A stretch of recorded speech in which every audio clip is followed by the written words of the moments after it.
Olá, bom dia. Vamos fazer uma oração para nós iniciarmos a nossa aula. E vocês estão me ouvindo aí? Está dando certo? Acredito que sim. Vamos lá. Em nome do Pai, do Filho e do Espírito Santo. Amém. Vinde, Espírito Santo, enchei os corações dos vossos fiéis e acendei neles o fogo do vosso amor. Enviai o vosso Espírito e tudo será criado e renovareis a face da terra. Oremos. Deus, que instruístes os corações dos vossos fiéis com a luz do Espírito Santo, fazei que apreciemos retamente todas as coisas segundo o mesmo Espírito e gozemos sempre da sua consolação. Por Cristo, Senhor nosso. Amém. Pai nosso que estais no céu, santificado seja o vosso nome, venha a nós o vosso reino, seja feita a vossa vontade, assim na terra como no céu. O pão nosso de cada dia nos dai hoje, perdoai-nos as nossas ofensas, assim como nós perdoamos a quem nos tem nos ofendido. E não nos deixeis cair em tentação, mas livrai-nos do mal. Amém. Ave Maria, cheia de graça, o Senhor é convosco. Bendita sois vós entre as mulheres, e bendito é o fruto do vosso ventre, Jesus. Santa Maria, Mãe de Deus, rogai por nós, pecadores, agora e na hora da nossa morte. Amém. São Miguel Arcanjo, defendei-nos no combate. Sede nosso refúgio contra as maldades e ciladas do demônio. Ordene-lhe Deus, instantemente o pedimos, e vós, príncipe da milícia celeste, pela virtude divina, precipitai no inferno a Satanás e a todos os espíritos malignos que andam pelo mundo para perder as almas. Amém. Nossa Senhora Mãe da Divina Providência, providenciai. Santa Catarina de Sena, rogai por nós. Santa Faustina Kowalska, rogai por nós. São João Maria Vianney, rogai por nós. Santo Agostinho, rogai por nós. São João Bosco, rogai por nós. Em nome do Pai, do Filho e do Espírito Santo. Amém. Olá, um bom dia para vocês que nos acompanham nesta aula. Uma aula que nós vamos interagindo pelo Web Escola e pelo YouTube também, né? E eu peço que, se você tiver alguma questão, alguma coisa para estar colocando, coloque aqui no Web Escola. Eu aponto aqui para o lado, na verdade, o que está do meu lado aqui é o meu computador, né? E aí eu tô com um monitor aqui na minha frente, o monitor e o computador aqui do lado, tal, e a câmera ela tá aqui na frente para a gente ir interagindo. Então, queria agradecer a presença de vocês aqui. Eu tô também com o celular aqui, a gente vai conversando pelas nossas mídias aqui, né? Então, bom dia, saudação a todos vocês, maravilha. Aula de Sociologia, né? Vamos fazer uma breve contextualização para a gente entrar nesse ideal, nessa ideia da Igreja de uma doutrina social que ela não nasce mediante o ideal criado, por exemplo, teórico, mas nasce de uma experiência de vida já experimentada pelo povo de Deus, pela Igreja, por Cristo, ensinando os seus apóstolos, seus discípulos, as primeiras comunidades cristãs e, logo na sequência, a própria Igreja. A doutrina social da Igreja, então, ela é um entendimento de uma sociologia de Cristo, né? No que nós dizemos a Igreja temporal, a Igreja que caminha aqui neste mundo, né? E dando também uma característica interessante de viver o que nós viveremos no reino dos céus, né? Uma comunhão plena, uma comunhão perfeita, uma vida fraterna no reino dos céus, convivendo com os nossos irmãos santos, aqueles que viveram a mensagem evangélica em sua totalidade, na vida aqui, enquanto tiveram a oportunidade, e alcançaram a graça da bem-aventurança. Então, a sociologia, segundo a ótica da Igreja, é exatamente este caminho aberto por Jesus, né? Nas aulas, nós dissemos algumas coisas acerca de nós mesmos, né? Nós estamos lendo um documento, deixa eu procurar o documento aqui, não está ali em cima. O documento 105 da CNBB, que vai falar da dimensão do cristão leigo, o homem, a mulher, né, os cristãos, que atuam e vivem na sociedade. E quais são os princípios que na igreja que eles caminham, eles regem uma doutrina social, que regem a própria igreja enquanto ela caminha numa caminhada de vida fraterna, vida caritativa, frente às dificuldades de missão, né, às dificuldades de vida, a própria experiência de vida. Bom, a doutrina social da igreja, então, ela irá formar e ensinar todos os cristãos a terem atitudes altruístas e entendendo como que este mundo deve ser regido, deve ser vivenciado. E em algum determinado momento nas nossas aulas, nós paramos um pouco de caminhar na linha, né, ensinando sobre a doutrina social, e falamos um pouco de algumas questões cotidianas, como, por exemplo, naquela semana que eu pedi para vocês fazerem orações sobre as votações que estavam acontecendo no Supremo Tribunal Federal sobre a questão do aborto, né? E, enfim, nós caminhamos dessa forma também entendendo esta questão do ativismo judiciário. Então nós fizemos um pequeno parênteses, né, nesta caminhada para entrar numa questão cotidiana, ou seja, o que está acontecendo com este mundo hoje que está talvez se distanciando do ideal da vida, da verdade proclamada pelo Cristo, né? E ao longo de toda a história deste mundo, estas instâncias de Estado, de governo, elas foram sendo formadas num modelo criado por Cristo. Mas agora, de uns tempos para cá, nós vamos vendo um grande empenho em voltar-se totalmente contra a própria verdade criada por Deus, né? Nós entramos também numa questão em filosofia muito interessante sobre a lei, né, a lei moral, a questão sobre na encíclica Humanae Vitae, que nós falamos da verdade, né, dos apelos do Papa São Paulo VI sobre esta humanidade corrompida, né, sobre alguns princípios que têm regido os homens, em especial o dinheiro, né? Infelizmente, hoje nós vamos vendo em diversas esferas públicas, né, da vida pública, o dinheiro sendo a motivação essencial, principal destes homens que estão à frente de governo, estão à frente de instâncias de governo.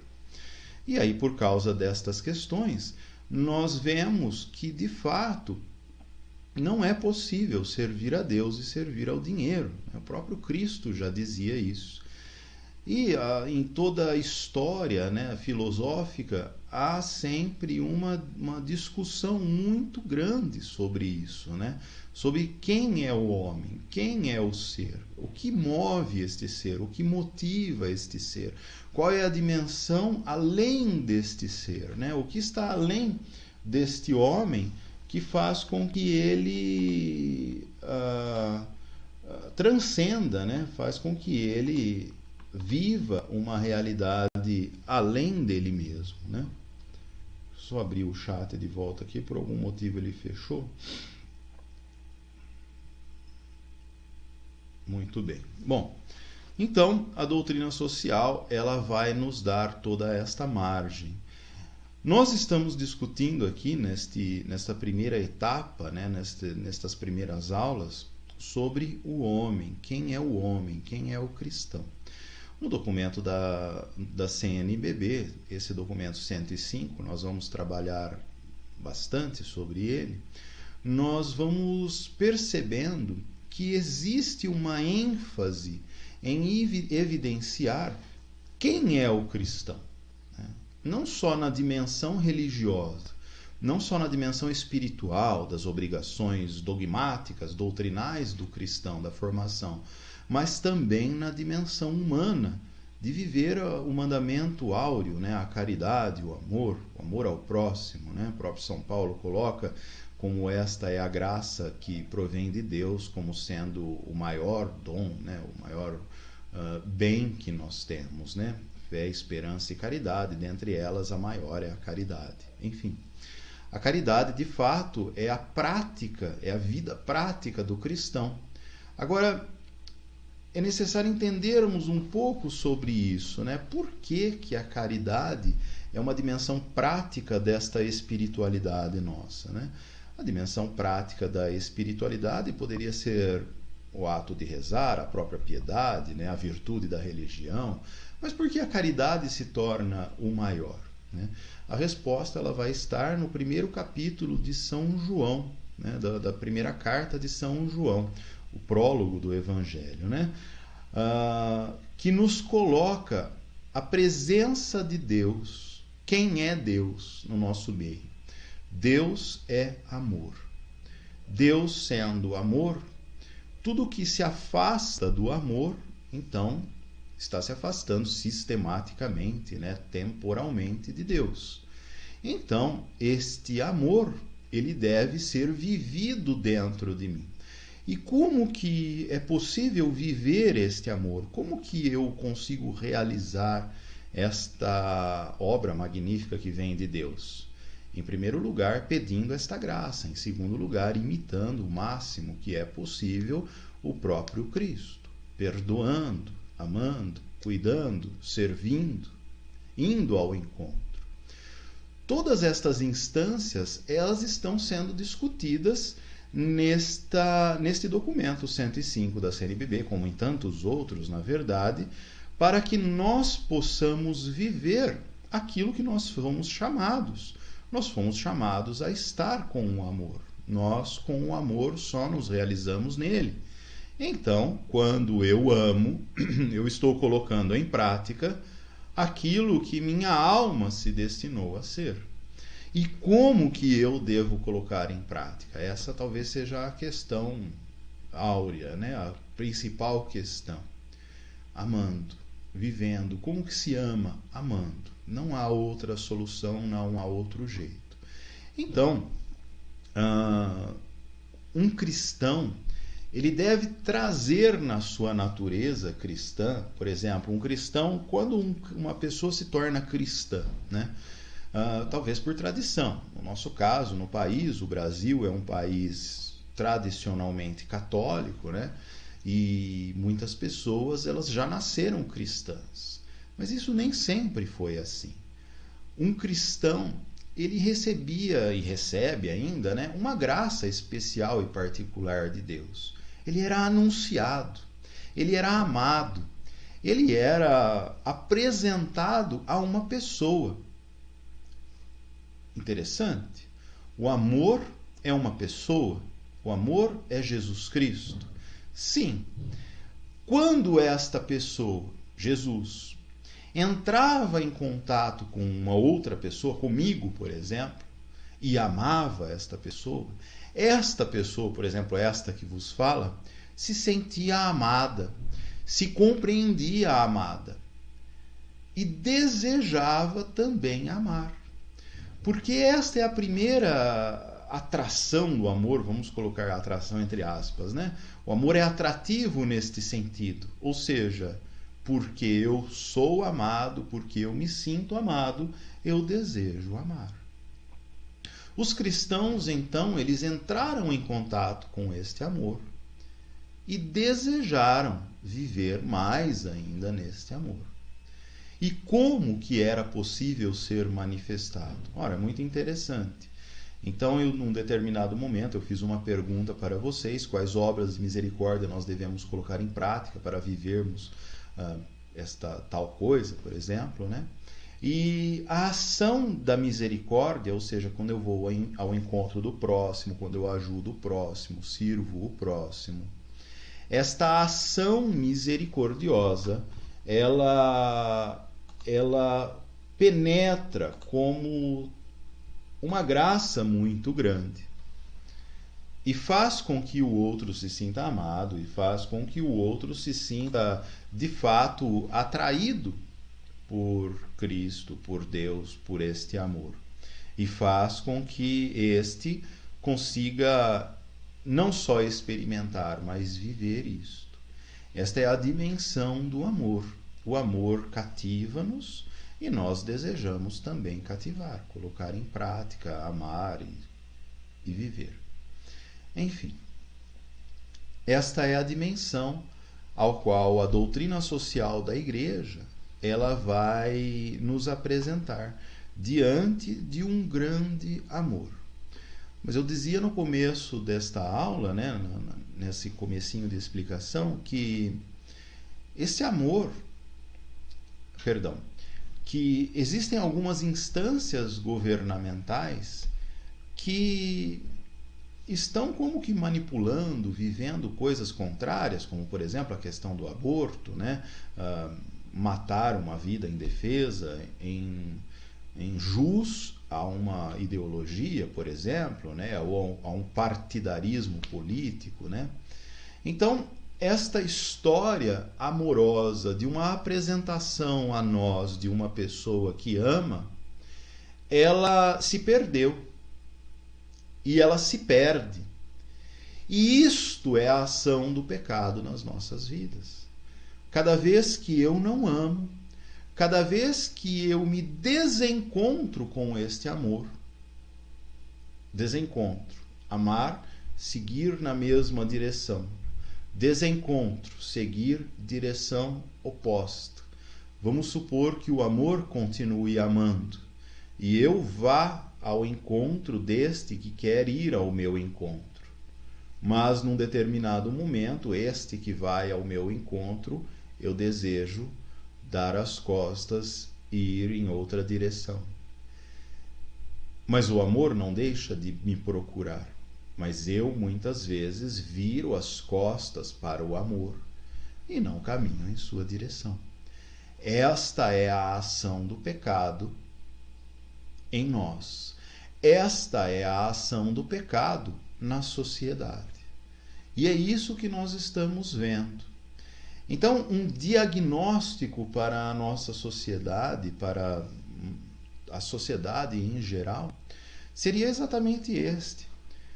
As instâncias de um mau governo, da corrupção, de uma ideologia, de uma falsa política, estas instâncias elas são fomentadas não apenas por partidos comunistas, por exemplo, né? Ou pela ganância do dinheiro, mas elas são fomentadas pelo pecado.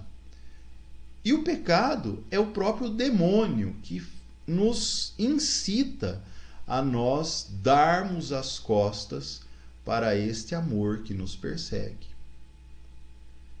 O pecado faz isso em nós. Isso é cotidianamente, constantemente, em muitas coisas. E nós temos percebido, de fato, quão grande tem sido o pecado neste mundo todo, em muitas pessoas.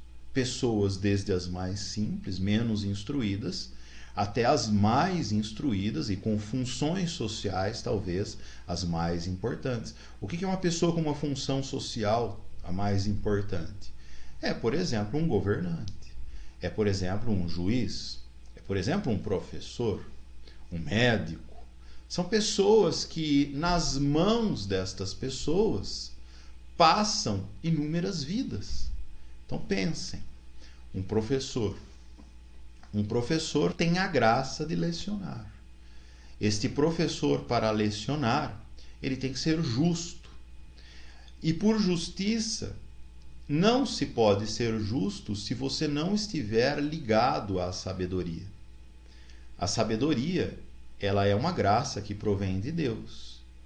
E o homem justo, ele é a própria materialização da sabedoria. Ele consegue ter uma certa equidade, ele consegue contrabalancear as coisas, ele consegue observar muito bem, ele nega o mal e acolhe o bem.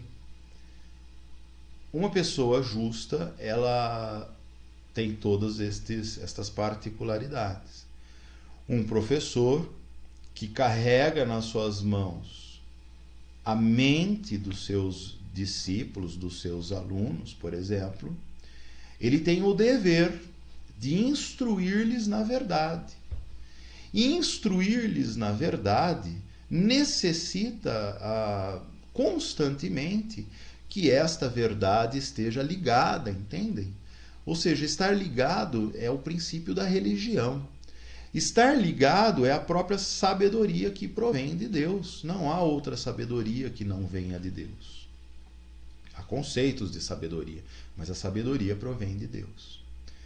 Então, existem de fato pessoas que carregam em seus braços, em suas mãos, vidas humanas.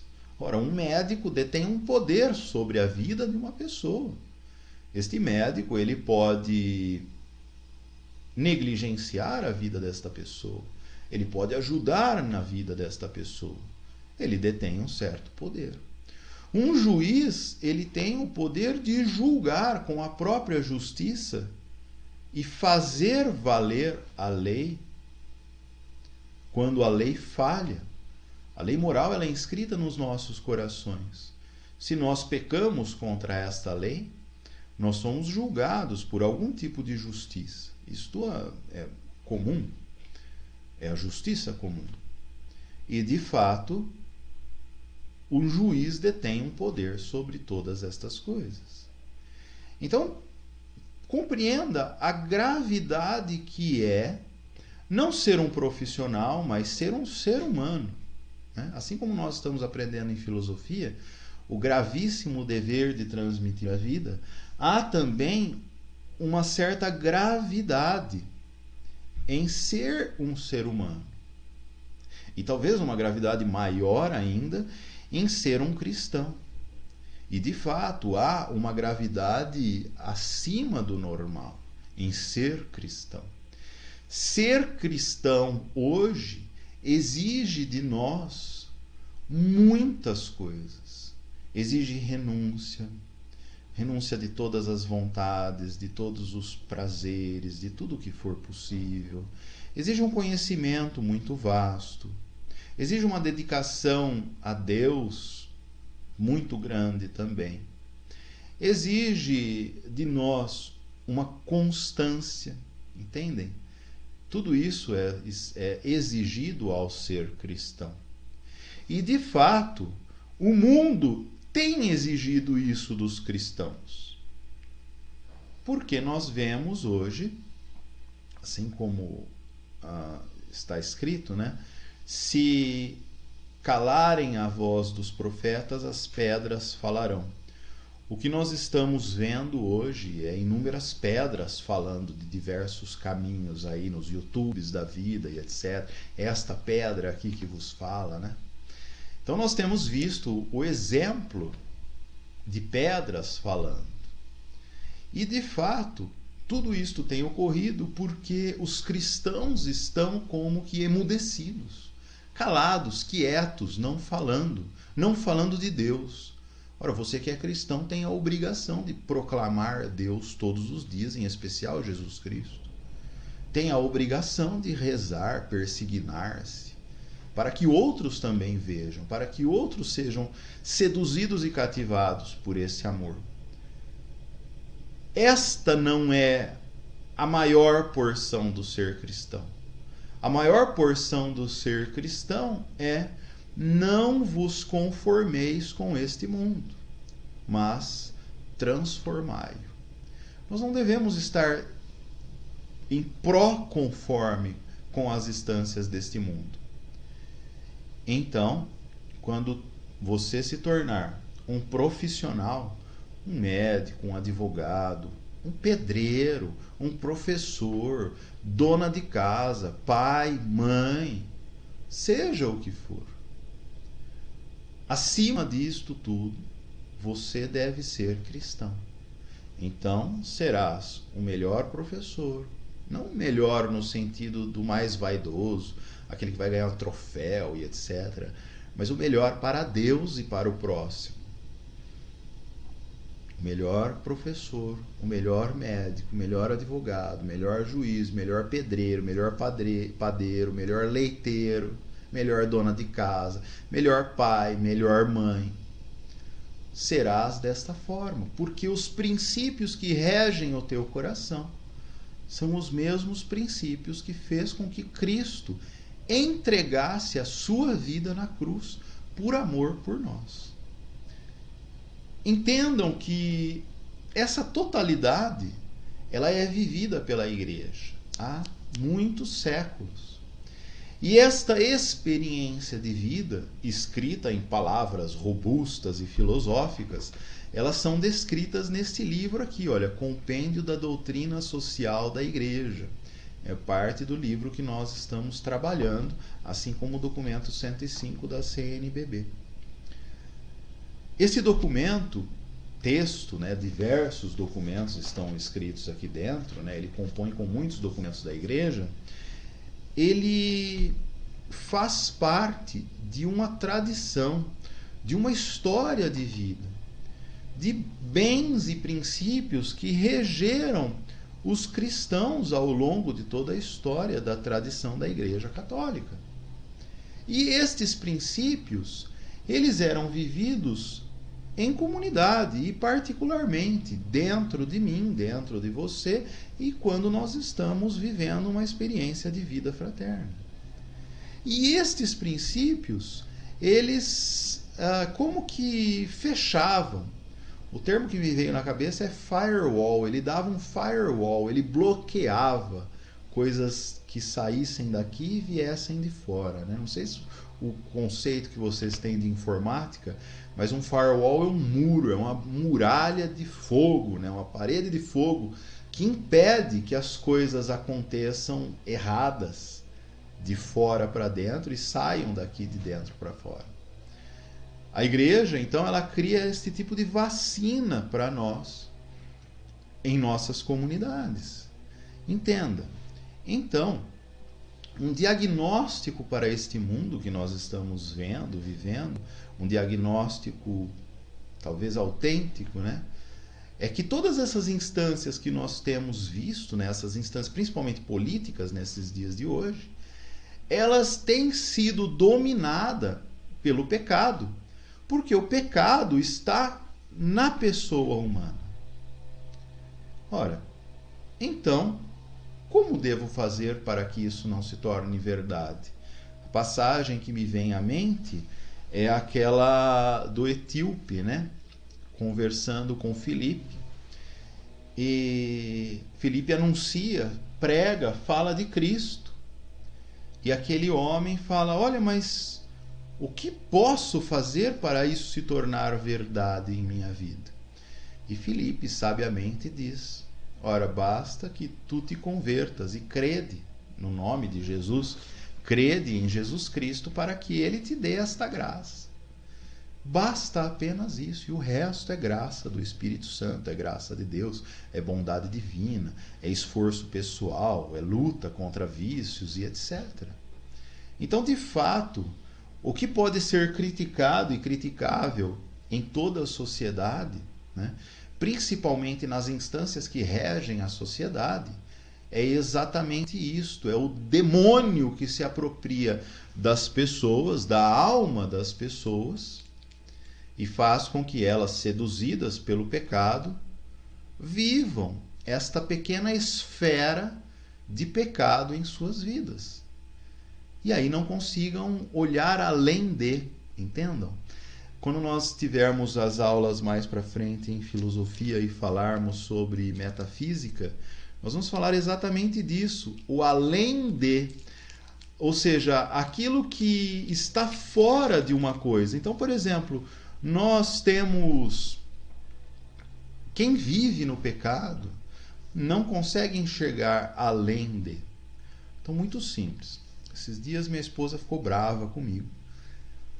E ela disse para mim que eu não estava amando, que não tinha amor dentro de mim. Ela foi bem dura, assim. Aquilo machucou, sabe, dentro de mim. Eu não tenho amor. Mas Senhor, eu faço muitas coisas e eu não tenho amor. Aquilo, sabe, deu uma alfinetada violenta dentro de mim. Mas me fez buscar compreender. Senhor, eu não tenho amor. se eu tivesse amor em sua plenitude, muito já havia sido transformado ao meu redor. E aí eu questionei, né? Mas quando eu não tenho amor? Quando eu não perdoo? Quando eu guardo rancor? Quando eu falto com a verdade, por exemplo, e fico com os meus mimimis?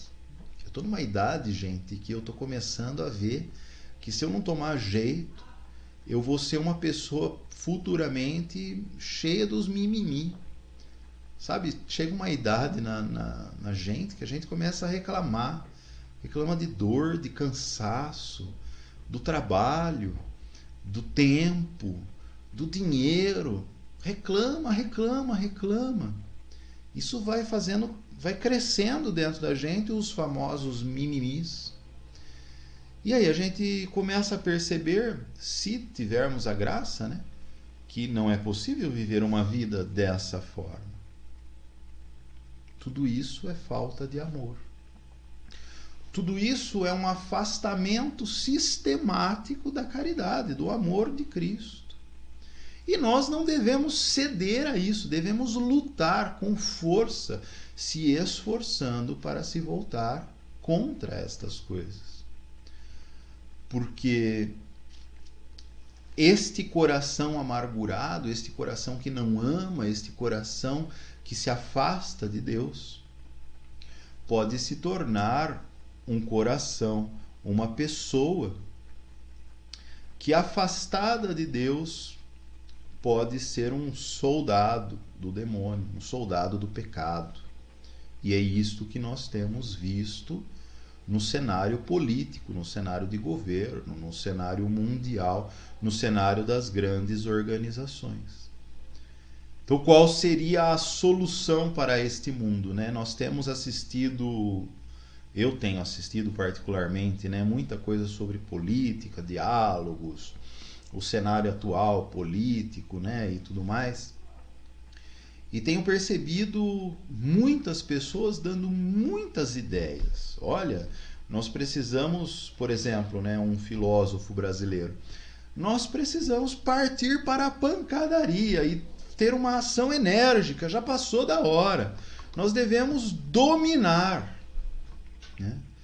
Outro lado, nós devemos incentivar o judiciário, incentivar as leis para que a nação soberana prevaleça. Enfim, são inúmeras ideias. Poucas pessoas têm falado que nós precisamos amar mais. Nós precisamos perdoar mais. Nós precisamos acolher mais. Por que uma pessoa não se converte? Por que uma pessoa não ama Cristo? Porque ela não vê em mim Cristo. Porque se ela visse em mim a figura de Jesus Cristo, a adesão seria integral. Isso vale para todas as pessoas, inclusive presbíteros, inclusive o Papa. Por que uma pessoa entra em contato com outra pessoa e ela não muda a sua característica? Porque provavelmente Cristo ali não está. Porque todos aqueles que experimentaram Cristo, inclusive os algozes que crucificaram, baixaram suas cabeças diante de Cristo crucificado e tiveram que aceitar, mesmo não querendo, que aquele homem era verdadeiramente justo, que aquele homem era santo.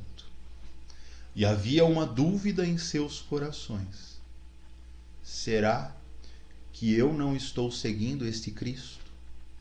Será que eu crucifiquei o próprio Cristo? Ora, hoje nós vivemos em sociedade e temos visto exatamente que há uma grande dificuldade para de fato sermos cristãos na sociedade. mas nós devemos ser, para poder transformar toda esta sociedade a partir dos conceitos colocados neste grande documento, nesta grande graça que a Igreja nos dá. Então, eu gostaria de convidar vocês a exatamente ter essa experiência de vida, a rezar, a conceder acesso a Deus aos vossos corações, para que o Senhor vá mexendo, para que você vá perdoando, para que você vá amando, para que você volte atrás, para que quebre um pouco destas couraças da mente, por exemplo, né? Às vezes a gente é muito duro, mas para que quebre um pouco dessa casca grossa e nós possamos ir ao encontro do próximo. Ou seja, existe aí uma grande prática, entendam? Então nós discutimos teoricamente muitas coisas nas aulas, né? Mas existe uma prática muito grande para ser colocada de fato, né, nesta prática, nesta ordem. E esta é uma prática concedida pela graça de Deus. Então, basicamente seria isso o ser cristão em sociedade hoje. Inclusive eu vou colocar até o título da aula como isso, né? Colocar em prática as virtudes cristãs, a graça de Deus, neste próprio caminho que o Senhor nos concede, para nós transformarmos os cenários que existem hoje e que infelizmente eles têm sido dominados por diversas ideologias, por pedras, de fato por pedras, corações de pedras, corações endurecidos. Eu vou abrir para pergunta aqui, então se você quiser perguntar alguma coisa, comentar alguma coisa, estamos aqui. Eu estou com o YouTube aberto também aqui, se quiser falar pelo próprio YouTube, o chat, eu não sei se o chat está funcionando direitinho, mas beleza. Se não, a gente fica por aqui.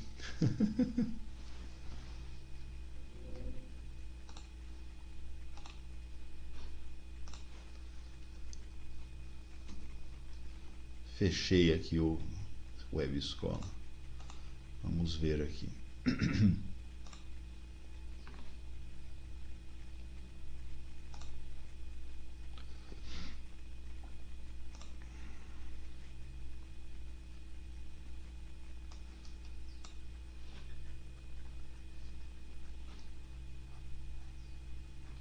Muito bem.